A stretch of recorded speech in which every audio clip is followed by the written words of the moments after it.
Hello, YouTube. Welcome to my channel here at winnerscheck.net, or if you're just seeing it on YouTube, great. Today we're going to talk about why sellers in this market in 2019 should not be using a 1980s and earlier strategy and paying buyers realtors 2 or 3%. It's anachronistic and it costs way too much money. 2 to 3% of the sale of your home. Homes are way up here, and buyers realtors are doing almost nothing for sellers these days. And so when you're a realtor, when you're thinking about listing with a realtor, and your listing realtor says, "Hey, I'd like 5 or 6%," you're like, "Why?" And they go, "Well, 2.5, 3% goes to me and my broker," and they explain the breakout, and then we pay 2 or 3% over to the buyer. Your first question should be, "But why am I paying money to a buyer when the MLS, or we don't even need the MLS, we could just put it up on YouTube, we could put it up on Facebook, and we could broadcast my home being for sale to just about every motivated buyer looking for homes." I mean, Facebook covers the ones in your area. YouTube and Google can cover even the ones from out of town looking at homes, specifically looking at homes. And then you've got local marketing with the signs, and you've got Craigslist. I mean, any realtor, basically, okay, so I'm going to just go back and cover the exceptions.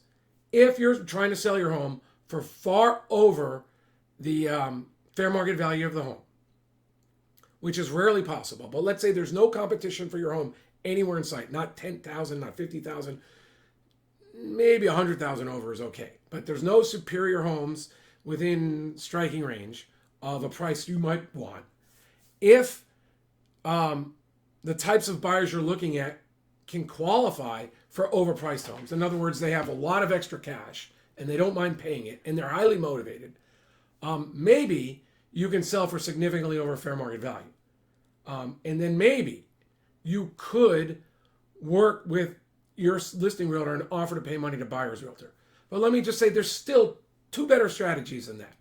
And they would be this. You can either have your realtor set up what I call an sort of the realtor auction model, where the realtor does some pre-marketing, says, we're going to be looking at homes either this weekend or next weekend. We're going to be looking at offers this weekend or next weekend. We're going to have a big open house all weekend, and we'll be looking at offers on Sunday night and Monday, and we're going to get back to the winning bidders, 1, 2, or 3, on Monday, and we'll tell you where we stand, and we'll try to get a home sold that weekend.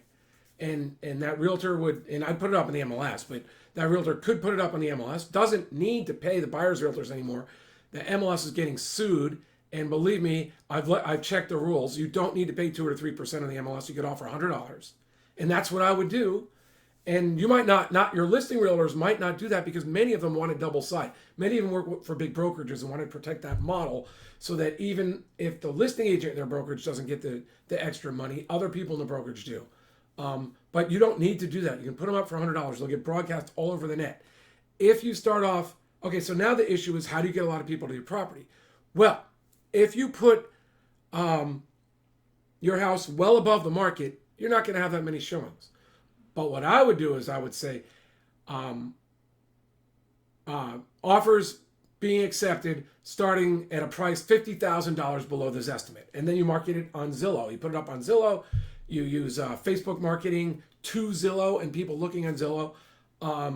You can even put it anywhere. You could say 50,000 below the Realtor.com price, 50,000 below the Trulia price, whatever you're doing. Because I know from experience, when you, even if 10,000 below, you will get a lot of showings, a lot of interest in your property because a lot of people look on Zillow. Zillow's got like 25, 30% of the search marketing traffic right now. So people are looking on Zillow. If the home is in their price range and they look at it, buyers start to get a sense of price. They're like, hey, this looks like a good price to me. They go check the Zillow price, this estimate. And when they find out that that price is below this estimate, they call their broker and say, hey, let's go see this property. But in your case, if you're not on the MLS, they're going to look further and see, hey, they're having an open house this weekend. I'm going to be there. So there's no reason that I can think of that 99% of the people are going to benefit from paying a buyer's realtor. Now, let's go further into this strategy. Let me just say who I am because I've done this. I sort of laid out I've already gotten ahead of myself in the presentation, but I guess it didn't fit the buyer's fee. So who am I? My name is John McConnin. I'm a California real estate attorney and a broker. The website where you can find out more, I have a $7, it's $7 right now, the course, How to Sell to Multiple Offers. It may go up over time, but right now it's $7. And California Association of Realtors has asked me to train realtors on how to sell homes to multiple offers. Now let me just say there's a technically correct way to do it and way it should be done. And realtors, especially realtors working for brokers that don't have tons of experience, they're supposed to follow the forms. And as long as they follow the forms, the realtors aren't going to get themselves sued. And that's really the goal of these transactions. And we have a lot of paperwork. And so realtors don't get sued.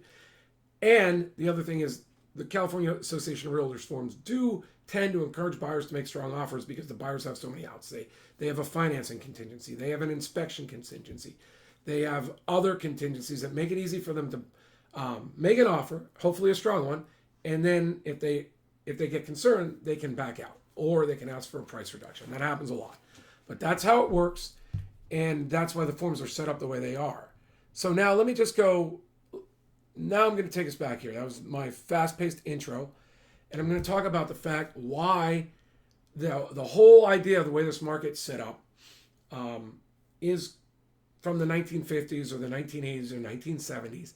It's set up as a slow Dutch auction model. So let me explain that. It's set up so that the price comes in high, and then you lower the price till you find the buyers get interested, and then you negotiate an offer, negotiate a contract, and then close. So what's the most common Dutch auction that we can think of? Well, there are in the IPOs and public offerings, there is the concept of a Dutch auction IPO. I don't recall ever seeing one. And years ago, I used to trade actually for a living for a while. So IPO Dutch auctions exist, and if you type it into Google, you'll find that. But the other one I think we all know about is the idea of the tulips or the flowers being sold in Holland. I think flowers come in from all over the world, at least like Africa and other places in Europe, and they go to the auction house in Amsterdam, I believe, and then they start out with these pallets, and they have the professional buyers, lots of buyers in the room, and they start out at a price, and they lower the price in increments that are useful, and it's like a test of nerves for the buyers. They like, I want to buy this pallet of flowers, but I'd like to get it at a great price. So how long do I wait? And then one of the buyers snaps it up, right? It's pretty cool. I've seen a long time ago as a kid TV shows about it. There's been books about in the trading world about like tulip mania and all that, and it's a very interesting model. It's not really working for real estate, right? Because what happens is you can, not a lot of time's wasted there. They can start off high and the ticker goes down, boom, lots of buyers competing, buyer gets it. Not a lot more to it. In real estate, it's another story. It goes, but it could take a long time, but that's what it was supposed to do. And then a buyer would come and say, I'm interested, and you would negotiate. But how is that model destructive? How is it bad for sellers? Well, it's when you come in below the market. So you come in below the market. The buyers who've been trying to buy properties for a while realize it's a great price and there's a lot of competition and people are getting houses and they're already working with the listing agent. They call the listing agent directly. The listing agent's 3 or 4 people, 2 or 3 other offers come in from the new people working with buyers agents who don't realize they don't stand a chance if they're going to be competing with the listing agent. And 4 or 5 offers come in the first day, and the sellers go, whoa, I think we underpriced our home. Intuitively or through analysis, sellers realize that if they come in and there's 5 or 6 offers that first day, even the first 3 or 4 days, something was wrong, that they underpriced the property. A disaster in a Dutch auction, which the real estate market is. It's designed to come down in price. When you start off below, there's a whole lot of money there missing for the sellers. And so then what happens?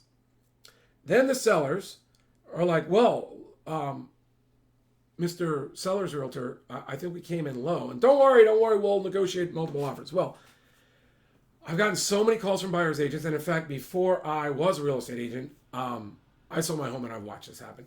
What happens is that the expectations of the buyers are sort of set. And they know, well, here's the price. I'm willing to go 5, 10, maybe 15,000, maybe even 20,000 above where that listing price is or where my offer came in. But there's many times when there's 4 or 5 buyers, it's really $40,000 or $50,000 below where it should have been. And the sellers rarely capture the true value of if we had 4 or 5 buyers competing against each other in a proper model that we'll talk about in a second.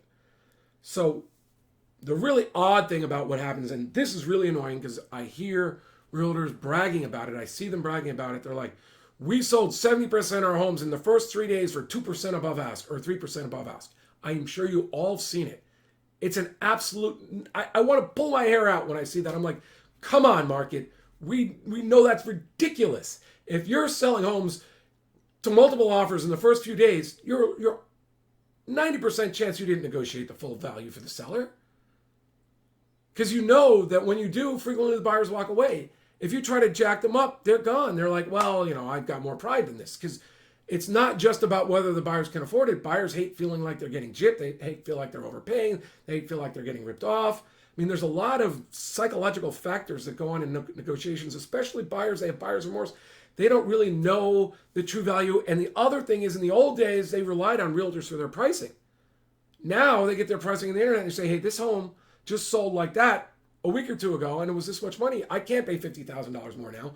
My bank's not going to let me pay $50,000 more now. And there are ways around that. We talk about that. You need stronger buyers, and there's ways to market a home for stronger buyers.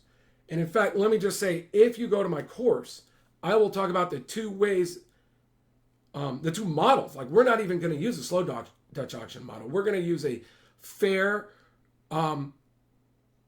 auction model for home sellers, or a round robin bidding where the seller doesn't even have to negotiate. Or we're going to talk about the realtor model, where if you've got someone who's it could be a realtor, could be me, could be anybody that understands the process and can communicate with buyers well. Say, we're going to do this as a fair and transparent process. We're going to be reviewing offers after the weekend, after we have the open house, because we've already got 1 or 2 offers, and we told the people we're waiting for our open house because we'd spent the money on marketing, and we told people we're not going to review their offers until then. So that's what we're doing. Come see the house if you're interested. You're welcome to be involved in the process. Now, my caveat here is that if you want everyone to feel comfortable about this process, I think you have to say, there's no incentive for my listing realtor to steer this deal to their own buyer. And that's why I'm saying you don't want to be paying 2 or 3%. If you use this model, you don't want there to be another 2 or 3% for the buyers. If you explain this process to the buyers well in your marketing materials, if you also say, hey, the home's pre-inspected and these are the repairs we made, if you also say there's a warranty with the home, there's lots of other things we cover in the course. But the point is, you're eliminating buyers' objections. And sophisticated buyers have already been through the process the last 2 or 3 times, already know listing agents are steering these things to the buyers. So we're going to take that fear away from them. We're going to say there's a fair process. If you make a strong offer and you're a strong buyer, we have no reason not to pick you. That's what you're going to communicate. And you can communicate that in many ways. So I would say, don't bother with the buyer's realtor. Save the 2 or 3%. Put your ass up on social media, do the marketing. Put your home on Zillow. Go to Craigslist. Put 50 signs out about your big open / auction weekend. There's lots of different ways. I discussed it different. Depending on the model you choose, we discussed different things. Now, I would also say, if you're doing it on the own and you go to my website, let me see if I can, I'll do another video. I've had other videos out there. Right now, just go ahead, go to winnerscheck.net. For $7, you can get, I've already got contracts training in there. I've got some of the basics of all this. I've got where to get some of the best home pricing algos, but I'll have training on pricing. I'll have training on social media marketing. I'll have training on the auction weekend or the realtor model weekend. And I'll have, there's already there. I've done a video on every single paragraph of the California RPA. That's the realtor RPA.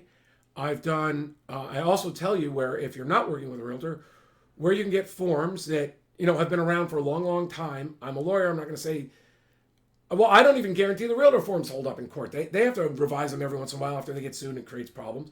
But there's a very good set of forms out there. I talk about which forms are analogous, which ones you can use if you're doing this on their own. It's all in the course for $7. So go to winnerscheck.net and you get started. I'm going to have lots of other videos. Like, I didn't even get to touch on some of the things I'm really motivated to talk about because of time constraints. So we will do that in winterstrike.net. I am going to do that in other videos. So right now, John McConnin, California attorney and real estate broker. Our course is, the forms are California specific, but the other things about, let's say you're going to work with a realtor. Well, you want to work with a realtor who's going to set this up in a proper auction style, not the 1950s slow Dutch auction that destroys sellers. I mean, we got weeks and weeks and weeks of material to discuss here. So I look forward to talking to you again in another live. Thanks, John McConnin. Talk to you later. Bye.